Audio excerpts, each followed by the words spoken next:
been a very, very long winter, and the time has come for us to clean up this shop, so we figured we'd take you guys along for a ride, and who knows what we're gonna find lurking on these shelves here. So join us, it's gonna be a good one.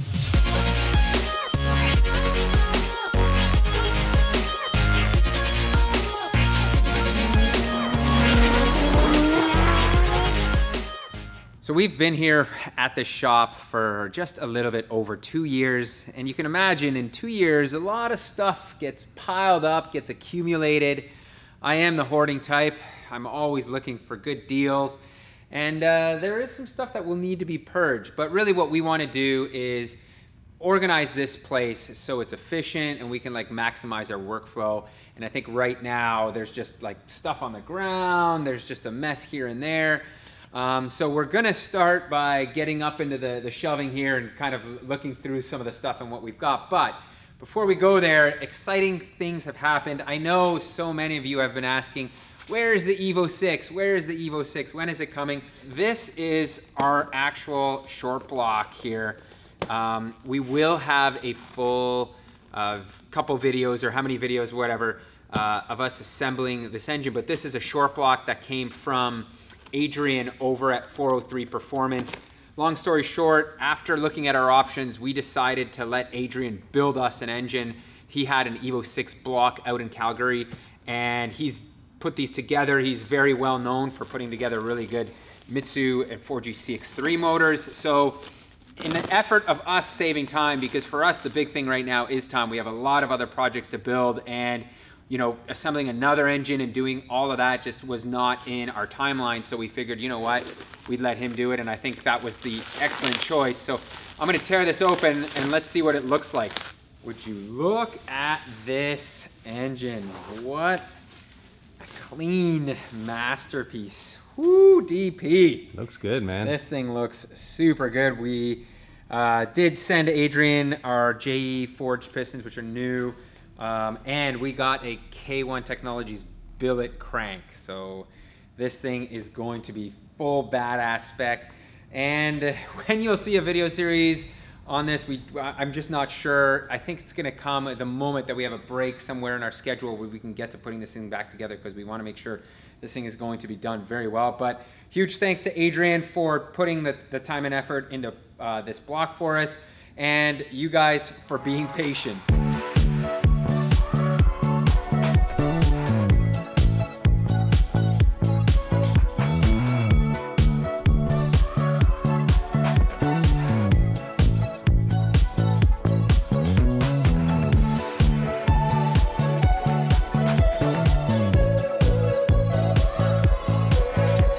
Lay all this out, wow, there's a lot of stuff here.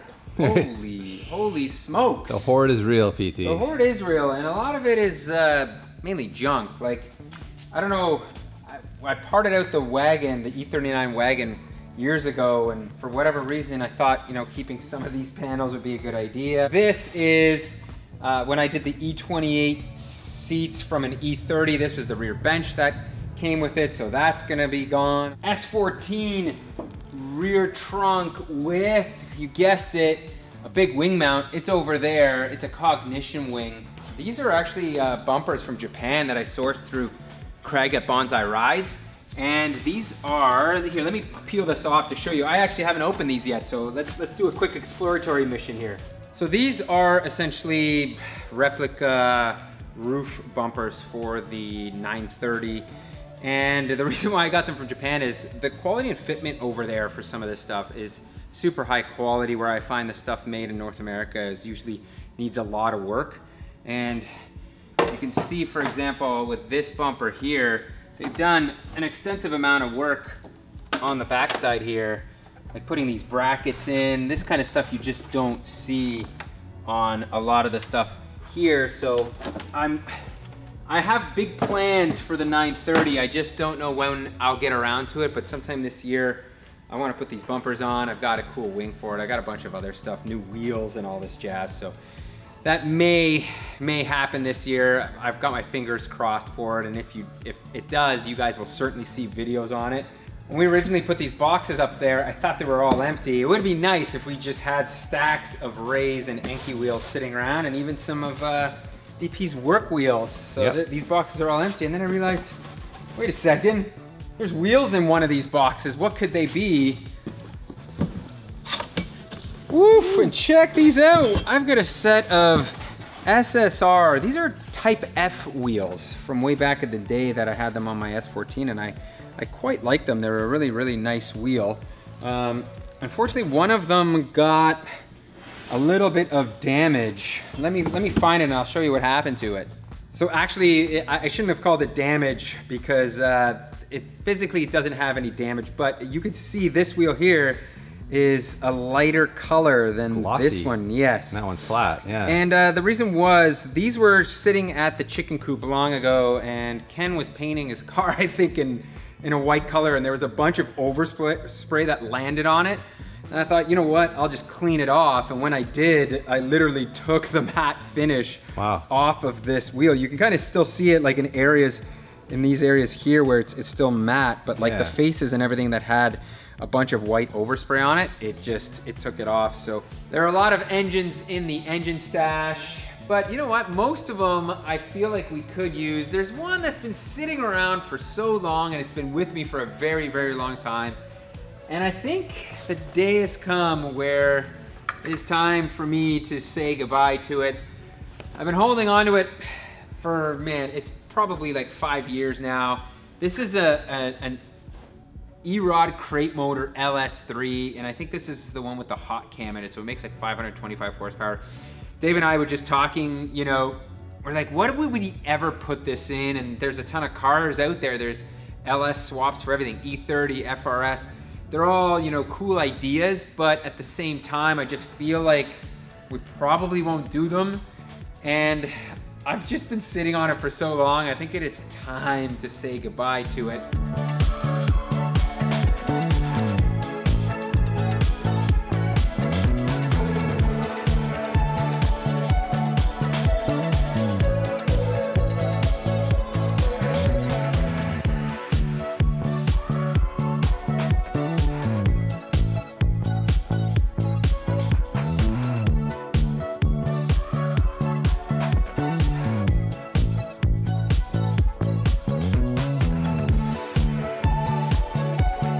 You guys can see I needed to move these gearboxes because there was one that seemed to have a ton of oil that was leaking out when it was standing up, and man, oh man, it made a huge mess. Look at this box, DP. Oof. This box like soaked in all of the oil, like, oh my goodness. That is impressive. That is full nastiness.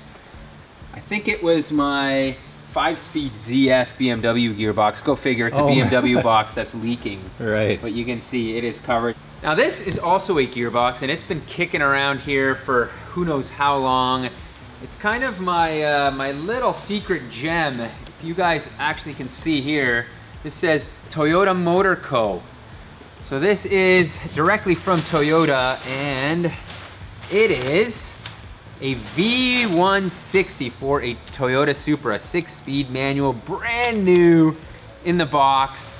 When I purchased this, I had hopes of using it on a 2J project, but now the prices have skyrocketed on these so much that this, believe it or not, is worth $15,000 US. That's what they sell for new. It's like $1 million Canadian. I know, so there's no chance that I'm actually gonna put this into a car, not right now.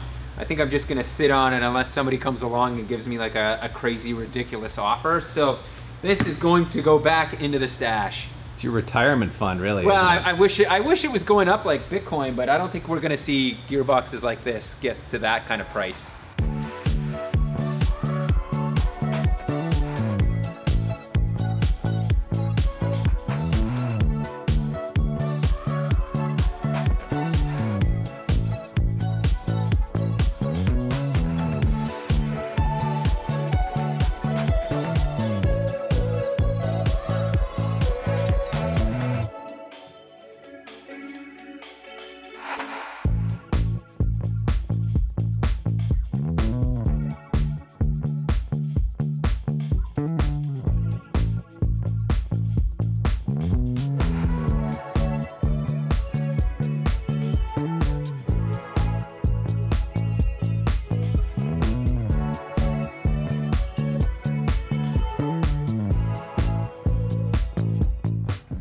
Wow, it's amazing how much more efficient these two racks are already just by lowering the lower one so they're tight against the motors and adding another shelf in the middle. We can just fit so much more stuff. So yeah, we're adding a lot of square footage already, PT, and this is a VQ. This came out of our 350Z. We knew the motor was hurt when we bought the car, so this is a hurt motor. We're not exactly sure what's wrong with it, but I think it's spun a rod bearing. Xander said it was knocking, which usually is a bearing, typically a rod bearing. So good core though, because that's a super low mileage chassis, isn't it? I think it had like 15,000 miles on it, like very, very low miles. So the heads would certainly still be good on it, and for a refresh it would be great too. So we're just not sure if it's something we're likely to rebuild or not. So we wanted to ask you guys, let us know in the comment section if you'd be interested in seeing a built VQ of some sort used in a future project, because we're really kind of on the fence about them. We like them as motors, but we just feel like there's other more interesting engines out there, so we're not really sure if we should keep this around as a core for a rebuild or if we should just let it go. What started off as a quick cleanup here has quickly gone down the rabbit hole. My BMW tendency has gotten me.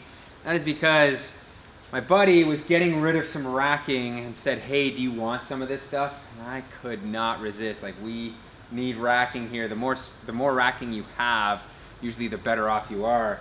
So we now have a boatload of racking that we're gonna have to put up. And this is going to require more time and effort. I was really not hoping that we would spend more than like 2 days cleaning up, but I think that is out the window. But the bright side to that is we're gonna have a shop that we're gonna be really happy with and organized.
That has been an action-packed day and a half, and this of course is the Moose, everyone. We have an official Moose sighting. He's been running around here in full rut, sweat flying every direction, shelves coming down, shelves going back up, things moving left and right. Boats flying. He's a man of action, and wow, what a difference it makes in here. I mean, it's still a huge mess, but we've made a huge amount of progress just with the amount of vertical storage space we now have. Like, we were wasting everything above 6 feet in this shop before, and now we're making much better use of it. And everything was on the floor and taking up floor space. Yeah. Now everything's up and off the floor, so. Yeah, we're gonna gain a ton of floor space. And I mean, especially stuff like bumpers and body kits and things that take up a lot of space. On the floor. Just make a lot more sense to go up there, out of sight. And it's still easy to get because it's light, it's not difficult to get it down. So big progress has been made, but man, we still have a long way to go here, don't we? We need to tidy up, get ready to clean the floors. There's a lot of work left to do, everyone, so hang in there, but we will get done soon. Well, we got the big boy version dropped off here, and it's funny how you get a rental piece of equipment and they don't supply instructions or anything. They just assume you know what you're doing, which, if you know me, that's a very dangerous thing to do. But we think we got to figure it out. Power this sucker up, and we put some cleaning solution in it.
Holy smokes. Whenever we start a project, sometimes I tell myself, oh, this is gonna be a couple of days, and sure enough, just like cleaning up, it's taken so much longer. We have been at this for a week, 5 days straight, but man, am I pumped with the results.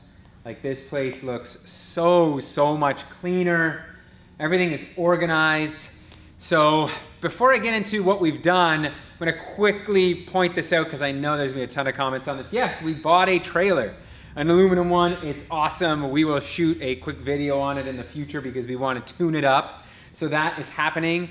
And as for the big major change here, obviously the floors as we just talked about are now dry, and they're like, I'd say 85% better.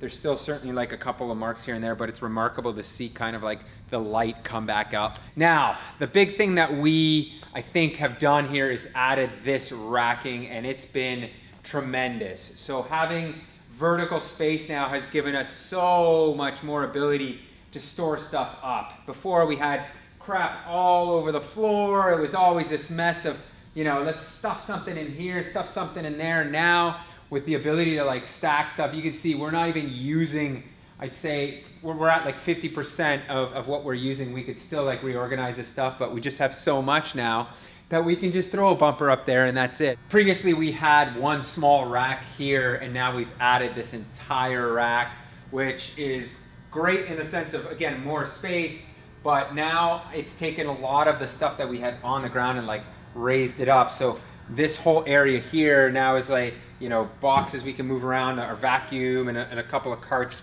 So I'm really pumped to have the free space here. Obviously we got a ton of vibrant stuff and a bunch of parts for future projects up there. This here has been kicking around the shop, man, for almost a year now. 6 months anyway. 6 months, yeah, it's kind of crazy. This is a vapor honing machine, which is a vapor blaster. It's super cool. Once we get to some of the GTR and Supra, we're gonna utilize this thing and show you the type of finish. You can take like a dirty part, clean it up, and make it look like new. It's super neat. I'm actually looking to get some casters to get this thing up and off the ground too, so it's mobile and rolling around. As you can see, having carts like this is gonna be huge to kind of like keep everything clean.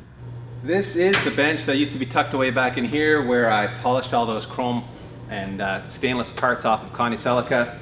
But we figured, you know what, we don't really use this area very much. It was really just turning into a place for garbage to collect. So we thought, you know what, let's throw it on some casters. So Pete welded on these nice big heavy duty casters, and now we have another mobile service area, which we can never have enough of around here.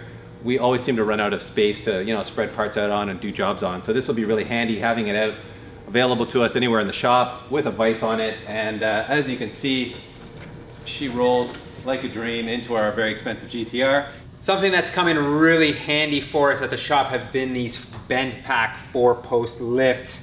As you can see, they've just given us the extra space to hoard more cars, which is a huge thing for me.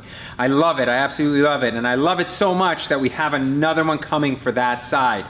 Now, we did have to offset them before. We had these facing against against each other, but what we did now is offset them inwards in an effort to give us some space for the back wall here. So let's jump over there and look at what we've got. This area was one of the most underutilized areas at the shop because we just had a car sitting here. Now with this rack, as you can see, it's been huge for us. We used to have a massive tire wall right behind there. Now we've moved everything onto this shelf, which is awesome, awesome. And transmission alley has been relegated to the back here, which is perfect because really, when do I really need those? If we need them for a project, we can dig it out. It's not like I'm going back here every week. This area has largely remained the same other than the like nuts and bolts tray that we had over in Connie's corner there has now been moved over here, which really we don't use this area a ton anyways for workshop stuff. Like Dave said, when we have these areas, they just end up getting cluttered. So I think the more stuff we put here for organization, the better. We did also reorganize our Milwaukee battery setup, so that's looking nice and proper. And one of the tools that I wanted to show you guys is obviously the Milwaukee ratchet. This is their new one, so nothing revolutionary. However, this now, it has a faster speed. So you can see it spins up, see how much quicker it is? And this is one of their older ones, and you can see the speed on this guy. And just that alone has been groundbreaking for me. It just makes tightening and loosening stuff so much quicker, and I really, really love it. Well, that is a wrap on what has been a back-breaking week of manual labor around here, but it has really paid off. The place is looking great, and yes, I have swollen hands and arms, and I pulled my calf muscle playing with my kids, and so I've been limping around here on video. You may or may not notice that in the time-lapse videos, but I am walking like a bit of a pirate. And I should mention that the M5 is on the lift, which I would normally make a joke about it being in its natural home, but it's not broken. It's just up here because we needed somewhere to store it and get it off the ground so we can clean the floor. So it is running just fine. Believe me, I'll be the first to let you know when this thing does break down. And I should mention that before we dive into our next big builds, which of course are going to be that Mark IV Supra and the R34 GTR, we do have a little bit of bonus content coming for you both on the M5 wagon and on the Flexus. So stay tuned for that. And we're going to throw in a couple of other little videos as well. We're going to do one on the trailer, as Pete mentioned earlier. And we have a couple of other things that we're going to work on, including maybe selling a few cars around here. So you might be able to imagine what might go up for sale, what you might have not seen on the channel in a little while, but leave that as a bit of a cliffhanger for you to figure out on your own. So thanks again for watching, everyone. I think I'm just going to lie down here on these clean floors and maybe do some floor angels for you as we sign off here. Ah, so clean. So clean. Ah. Like the whole wall of Celica. This is Connie on a wall, pretty much. This is all going to go back onto her. And actually, speaking of which, I did chat with Tim at Street Bandito recently, and he is making a final push to get her done. So no need to message me on social media or anywhere else. It's coming as soon as we can get to it.